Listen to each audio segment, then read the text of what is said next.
Hello and welcome to this episode of the B-Set Podcast. I'm your host, Norman Yo.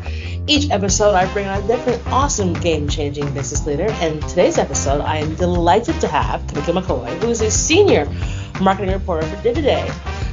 She's fantastic and you're going to love her story. Hey Kimeko, how are you? Hi Laura, thank you so much for having me on the podcast. I'm so excited to be here. I'm so excited to have you on the show. As you know, the podcast, first question, always same, answers, always amazing. I'm sure yours will be fantastic. So, Kimeko, what was your first job? My first job, I'll give you, this is a two-pronged answer. My very first job as a kid was selling like kettle corn at the local state fair. I had a friend that I was in a choir with, and she was like, "Do you want a job?" And I said, "I'm 15 years old. I'm broke. Yeah, let's do it." Somebody's got to put gas in the car.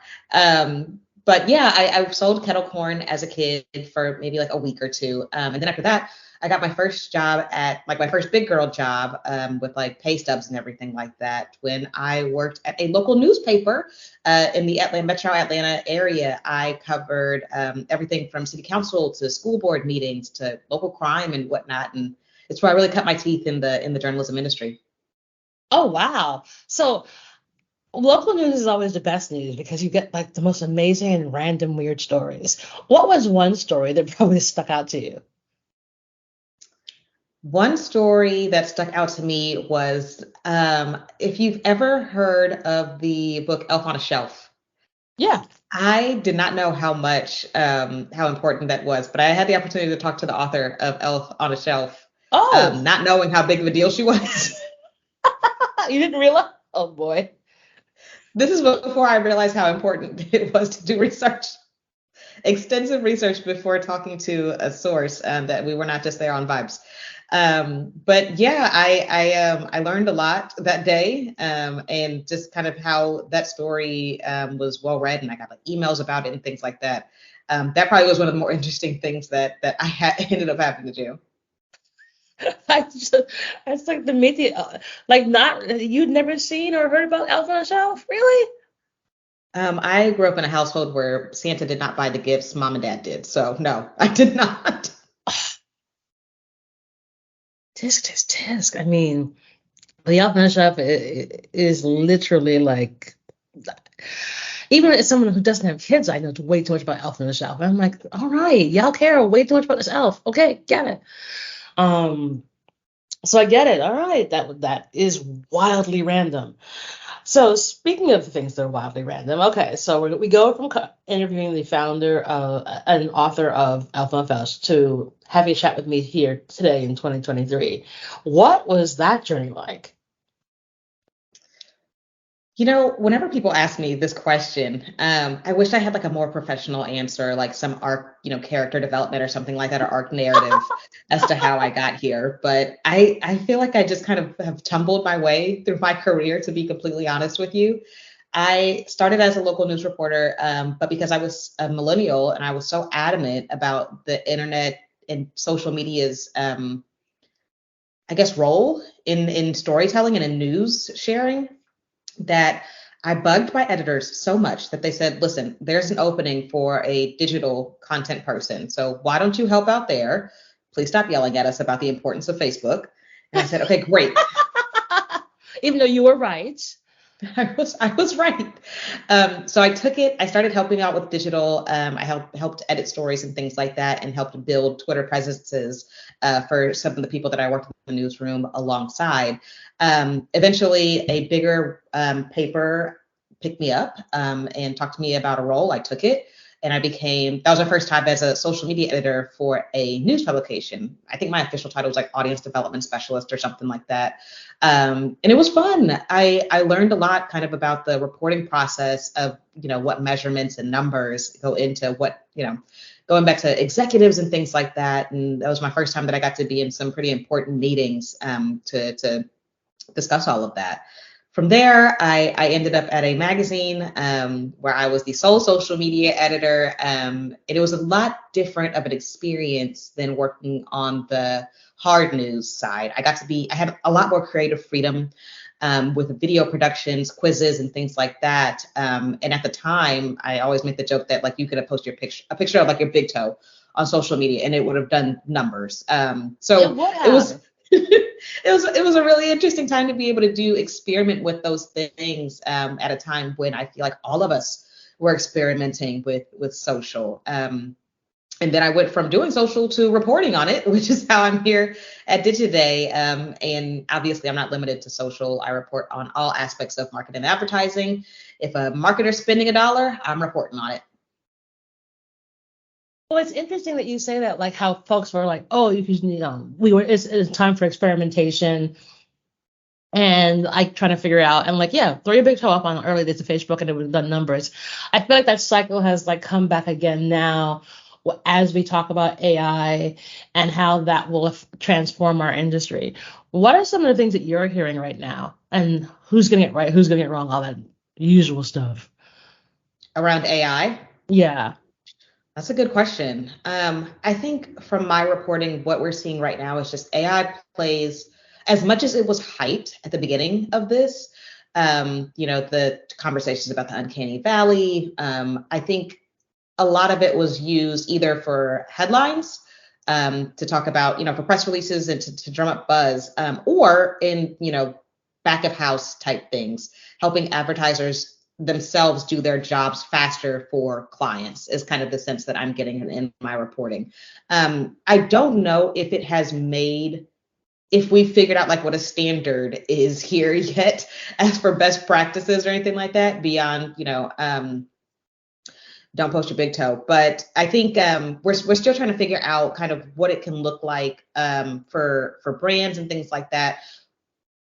A story that I did a little while ago, it seems bigger brands are hesitant to fully embrace it.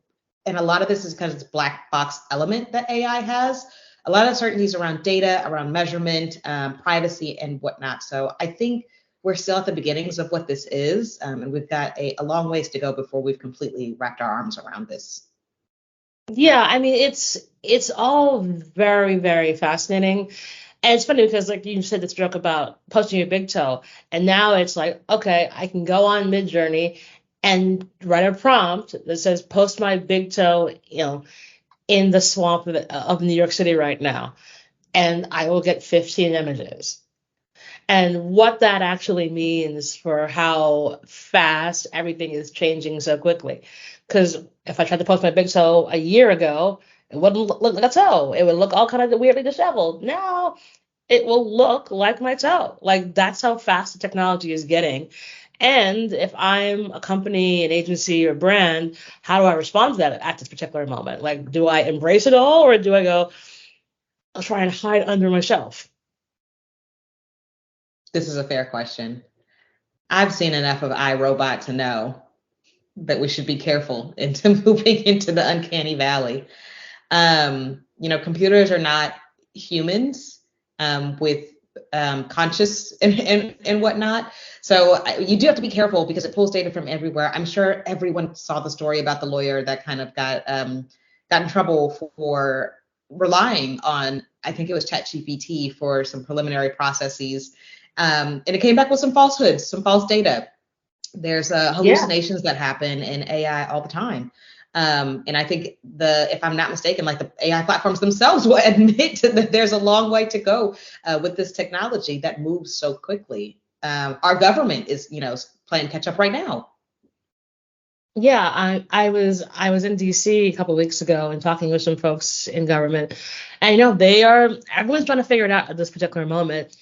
I think the thing that concerns me the most is the bias around it. And when I was in Cannes, actually, I went to a dinner and we were talking about it, and it's funny because it's like mostly women in fashion at this dinner, and they're like, well, it's still, it's just so far above us. And I was like, well, but you have to sort of break it down into brass tacks for you guys to understand. Because okay, I'll give you a perfect example. There was a meme a few weeks prior, this is back in, I think, May or June, of what celebrities will look like when they're 80 years old. And anyone who was a person of color who looked at it and noticed what they did with Cardi B, Beyonce, Jay-Z, and Rihanna, what they look like they would be at 80, quickly realized that AI doesn't understand culture, because what they thought Beyonce and Cardi B would look like at age 80 is assuming that everyone at age is exactly the same, when we also know black don't crack. Mm. So when you put it in front, if you are not understanding the culture, and the people who are actually building these platforms are not informed or aren't of the culture, then it's going to make a ton of mistakes and have inherent bias built in. Because folks thought it was funny, and I was like, yeah, but this also tells me you don't know who's building this, because you don't understand the culture. And I think that's the thing that concerns me the most. Yeah, that's an interesting point as to where AI fits into the cultural zeitgeist and in the landscape.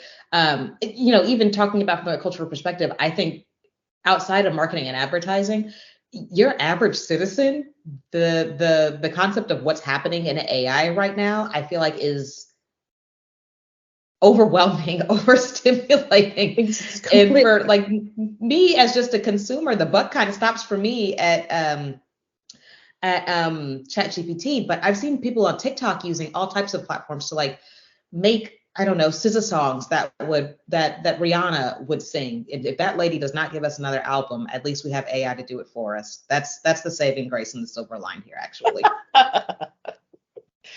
But it is interesting that I still find it very interesting that like folks are where they're taking what they can do, like the music side of the house. It was funny that when that first started happening with all those mashups of like Drake and The Weeknd, it was all hip hop artists. And I was like, so wait a minute, why are you only picking hip hop artists? Why don't you grab Limp Bizkit and the Chili Peppers? Like, are you deliberately trying to find ways where you don't actually have to compensate Black and brown creators going forward by doing this?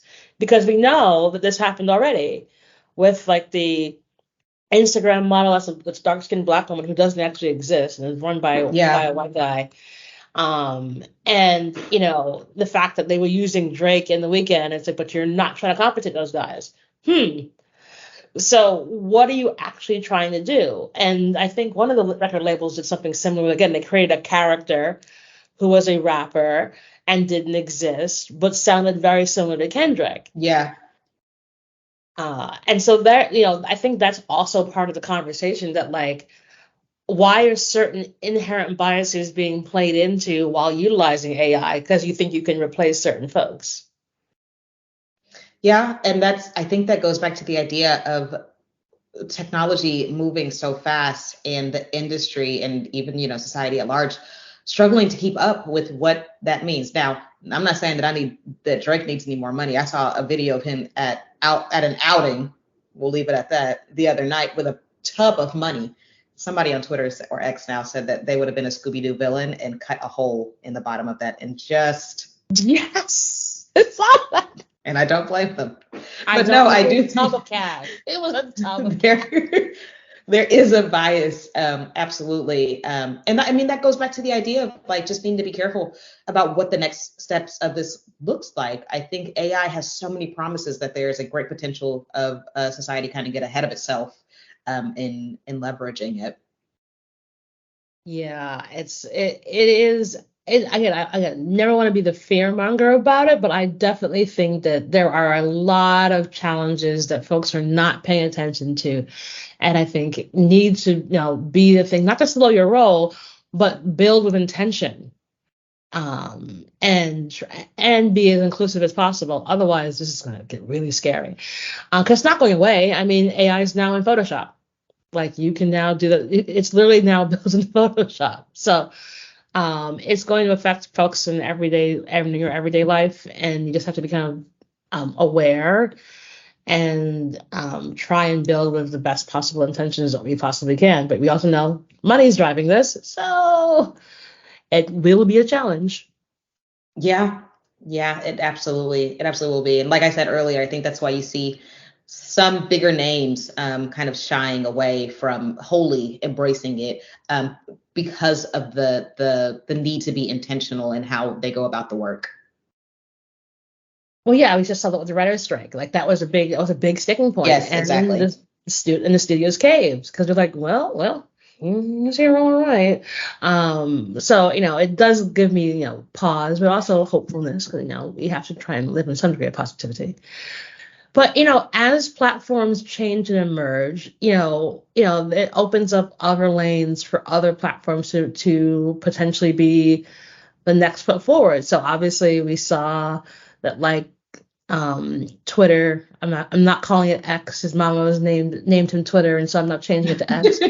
Like, nope, no ma'am. But as a result of the challenges that they've now had, we now see the rise of Spill and Threads. Like, what are you seeing in this next round and wave of social platforms? And again, like, it kind of also ties back to what we were thinking about for AI. Yeah.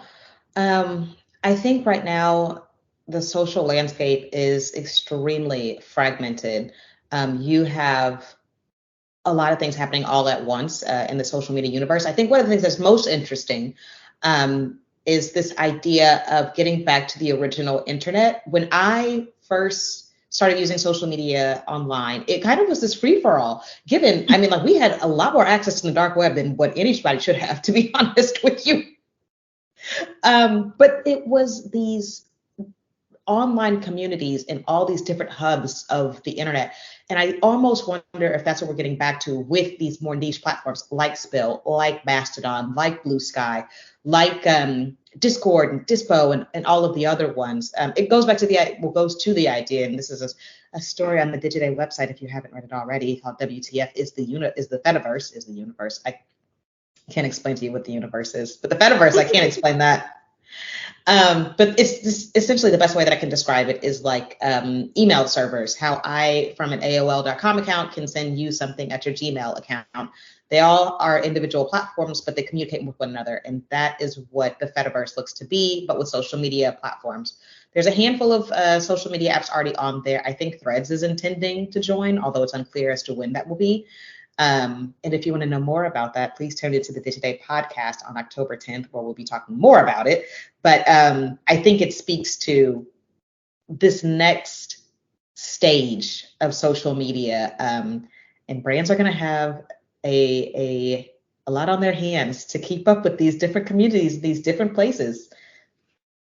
It's crazy. I find myself, I finally gave in and got one password today, because I literally have run out of passwords, because there's so many things I'm on, and I'm trying to pay attention to, and it's part of my job to be mindful of all this stuff. But I'm just like, this is so fragmented, and I think that it's open for play, but I'm also kind of like, how do I get my actual information? And I'll give a perfect example. So, like, today here in New York, we have horrifically bad flooding in New York. And, one of the first things I saw when I opened up Twitter was what I thought was a fake post. I'm like, there's no way it's flooding in Brooklyn. And because we no longer have, like, the verifications on Twitter to find out if these are actually real emergency management or if it's a fake one with a fake blue check, it gave me pause. And, that's the thing that I think that's missing, that, like, the quote unquote honesty of what social media was, even, 2 years ago or 3 years ago, like, right as we were heading the pandemic. And, like, that, that almost moment of understanding, okay, like, I can go to these sites, get real information, act accordingly as a result of that, seems to have gone by the wayside. I think that's a big talking point for journalists right now, actually, is where do we live? Not just to connect with one another, but also for news verification and to make sure that people can get their news from trusted sources. A lot of the new platforms that are emerging don't have the scale that something like Twitter, now X, has. And not a universal places, more of a niche audience and things like that, making it harder to find your community, find your hub. I think, even outside of the Fediverse, there'll be maybe more of an idea of, like, exploring some of those more niche communities. So it'll be a situation where you're having to go to, like, several different sites to get news from leaders and newsmakers and authoritative figures in the news space that you care about. A headache for consumers, but I just don't know what the next step looks like here. There's so many platforms and it's all moving so quickly at the There's so many same platforms. that X is disintegrating. Yeah, it's insane, and it's so challenging because like where do you go? And we're going into an election year, and like that is again going to be a very big challenge about what is real, what is not, where is it coming from, where is it actually deriving from, and how do I like have this sort of beacon of truth? Do you think that regulation might be the way to stop a lot of this disinformation and allow folks to actually have a single or several sources of truth? You know, I think that would be an idea, of course, but it would also, like you mentioned, be tough because these are privately held companies that we've actually seen go head to head with the government before over other things. So ideally, yes, there's something in place to ensure, that disinformation and misinformation doesn't happen. But I think the onus here partially is on the platforms themselves to ensure, just cracking down on bots and things like that to ensure that honest news is kind of what gets out there. And then I will never not encourage people to make sure that they're, utilizing their own resources and double or triple checking something. Even when I talk to people in my own family and they're like, is this real? And I'm like, I just want you to take that headline, type in true or false, and you'll get Snopes and a slew of other resources that are easy enough to kind of, fact check behind until we get to a point where there are regulations in place to ensure that fake news is not abound and rampant. Well, that's true. It's interesting. It is sort of like we have like this, competition for attention now, and it's like, is it Twitter/X? Is it Threads? Is it Spill? Like, what are your thoughts about the kind of up and coming platforms like a Spill? Because I find the whole thing, encouraging, but also I'm not sure. I think all of them are interesting. I think the thing that is most interesting to me is the idea that they all cater to very different communities. Even the tone of voice and what's shared on these platforms is all different. The people that are on Threads is very different from the people that are on Spill, very different from the people that are on Blue Sky and whatnot.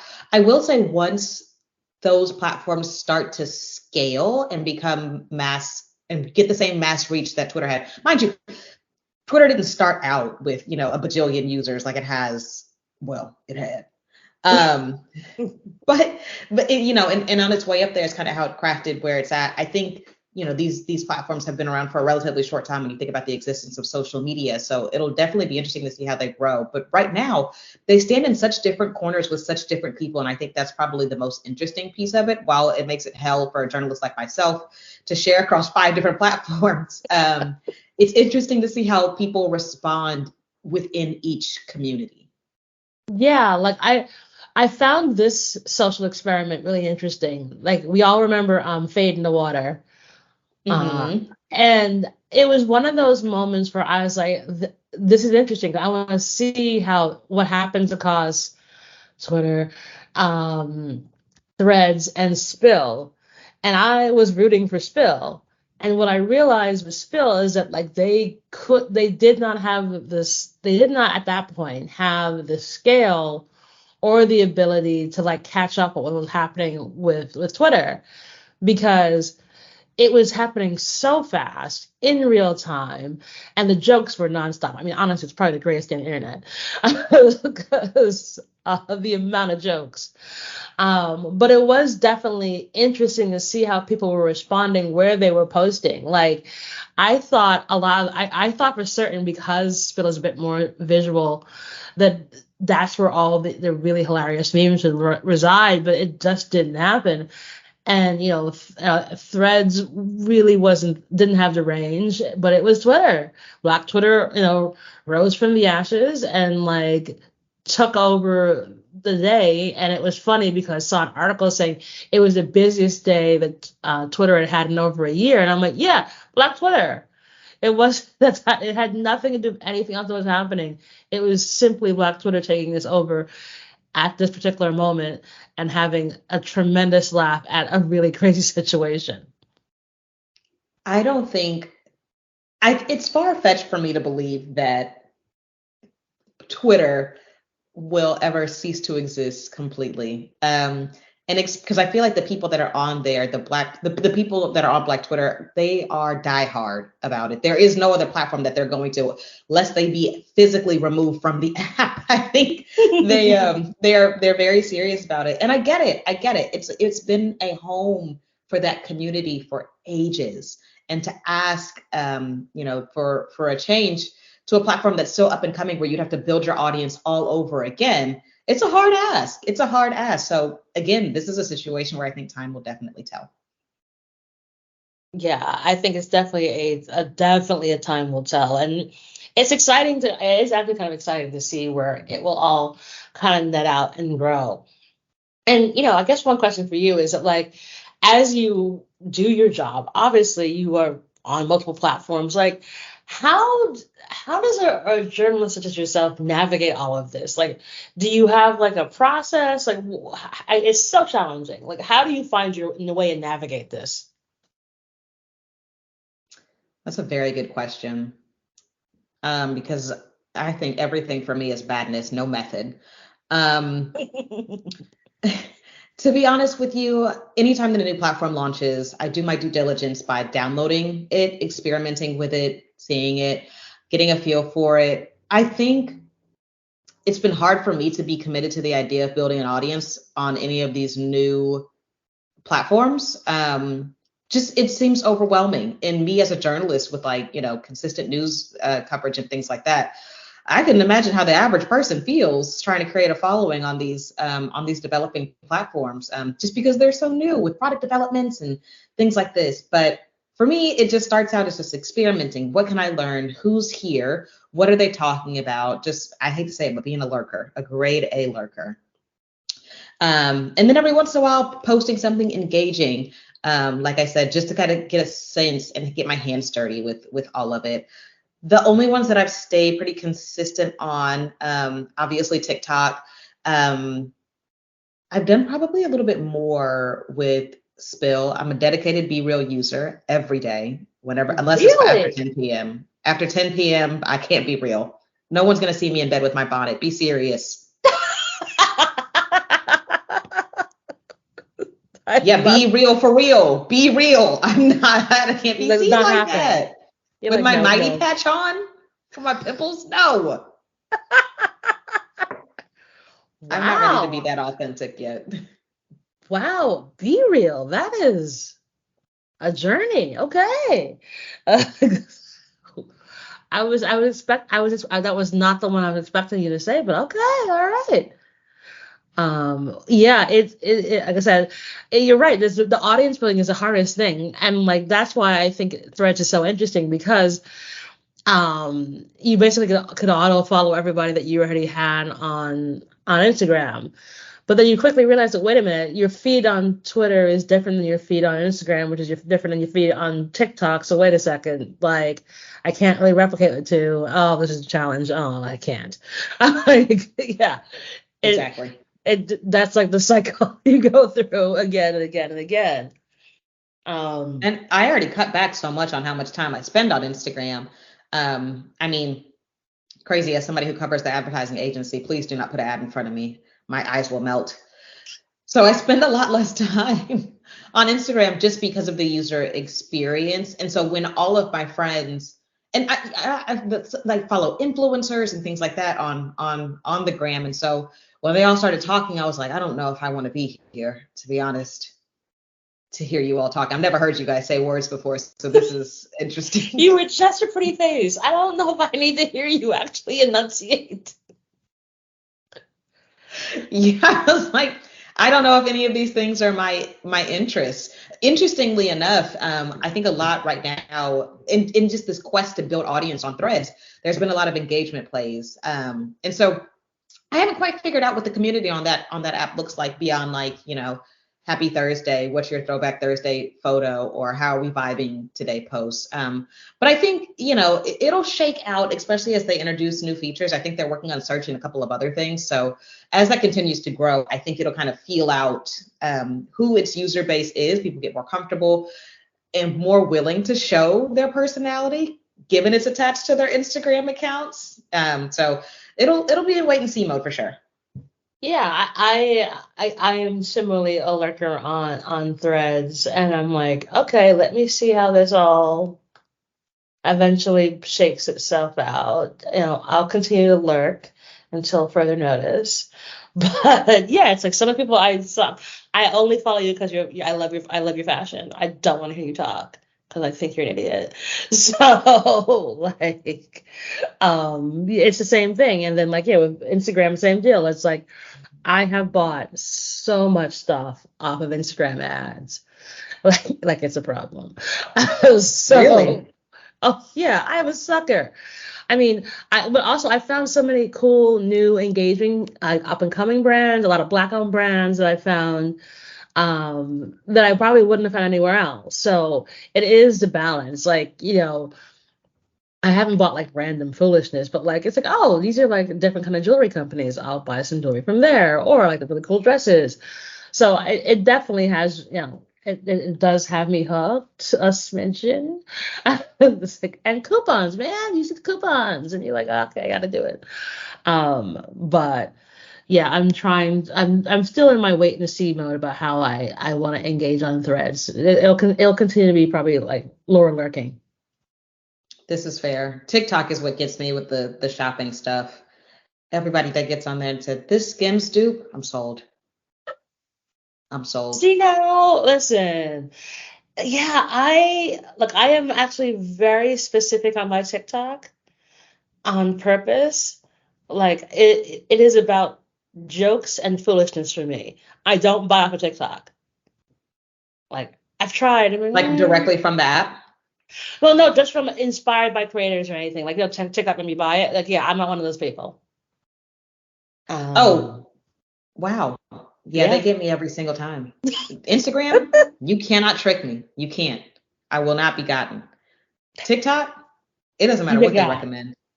But at the same time, I buying something directly from an app, I don't know if that's taken off here as it has in other places. I myself struggle to buy things directly from an app.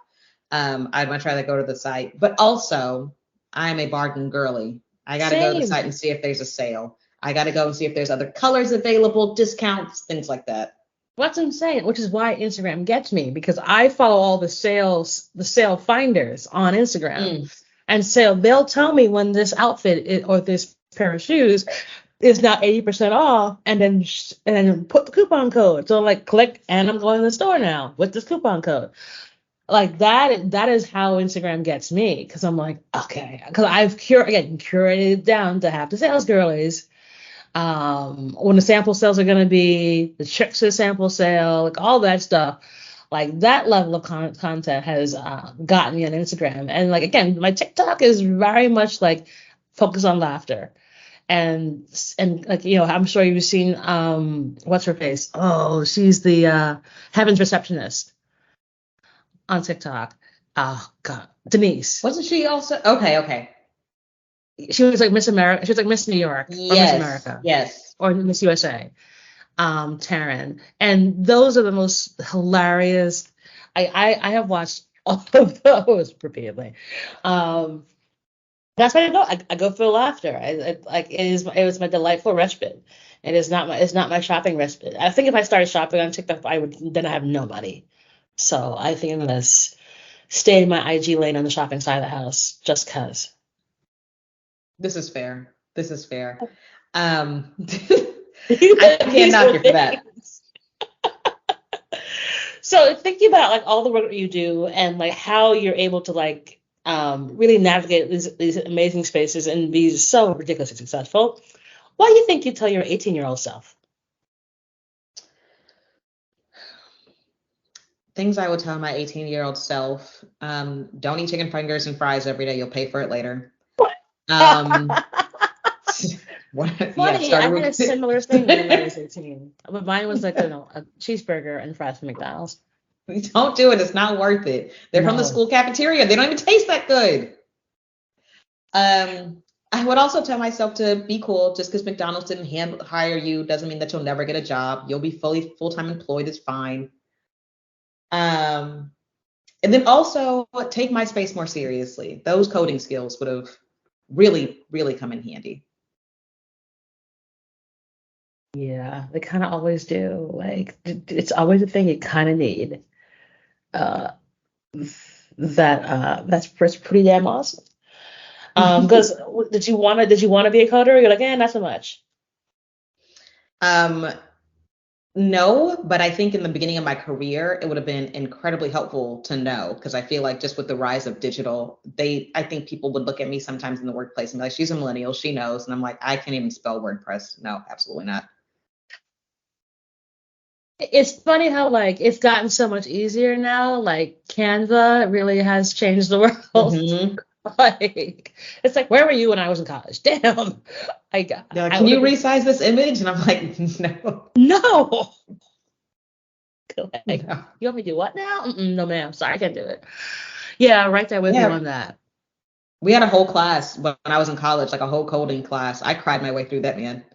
Again, Oh, the MySpace would have come in handy. This middle school MySpace would have come in handy. would have come in really, really handy. I listen. I feel like we're living parallel lives. I totally understand. Um, but now as you sit as a fantastic reporter and getting to travel the world and do amazing things, what is Kimeko do for herself? Like, what's your self-care routine? Um, well, it's not chicken fingers and fries anymore. Now A it's like lot, slutty vegan and fries, right? exactly. I spend a lot of time in the kitchen actually. I really like cooking and baking. I learned how to make a lot of this is because of the pandemic, but I learned how to make apple pie from scratch. How to make mayonnaise and butter on my own, different seasonings to make different things. And those have kind of the science behind cooking has been one of the most interesting things. Besides that, I am in a book club. I read like nobody's business. Love tearing through books. One of my favorite pastimes is going to bookstores, secondhand bookstores, and seeing what I can find. Yeah, I think besides that, going outside, breathing fresh air, and not looking at a computer screen for hours at a time are all ways that I take care of myself. Awesome. I know I too know how to make an apple pie from scratch. Now you've mentioned books, I've got to find out what are you reading right now. I am reading a book called The Dinner Party, and I was sold on it because I saw Audrey Hepburn on the cover. I love Audrey Hepburn. I'm trying to Oh, think of the author's name. I think it's Rebecca Searle, but that's what I'm reading right now. I just finished a book called Yellowface, which was fantastic. Loved it. But yeah, I'm hoping at some point to read Kristen Hannah Nightingale. I read her book The Four Winds a while ago, cried my way through that guy. So oh. yeah, it was so good. It was so good. What kind of books are these? Are these nonfiction, fiction?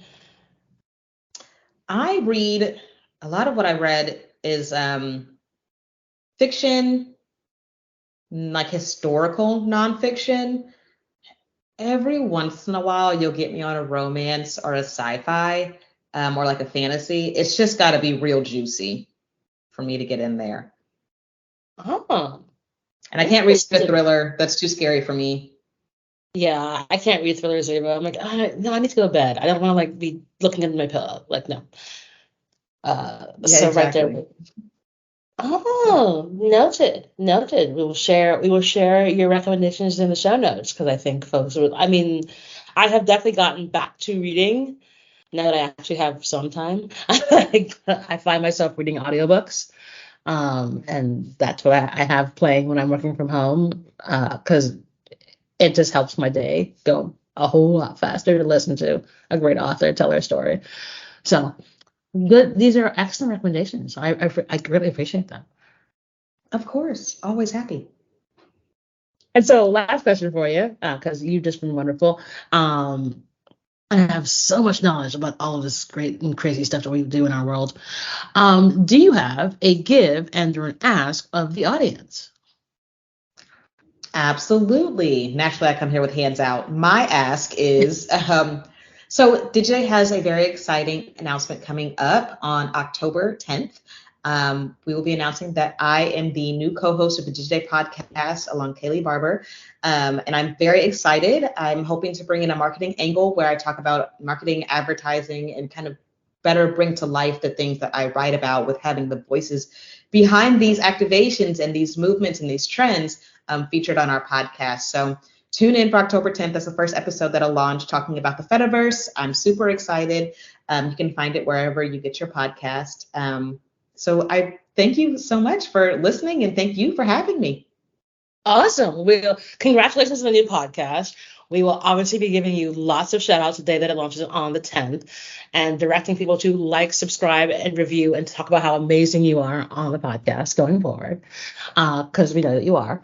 But thank you so much for joining me on the podcast today. We'll put all of details in the show notes about the upcoming podcast, about the books you recommended, how they can follow all your incredible writing on Digiday, and so much more. Thank you so very much for being on the podcast today. I loved talking to you. Thank you so much. Awesome. And that is our show.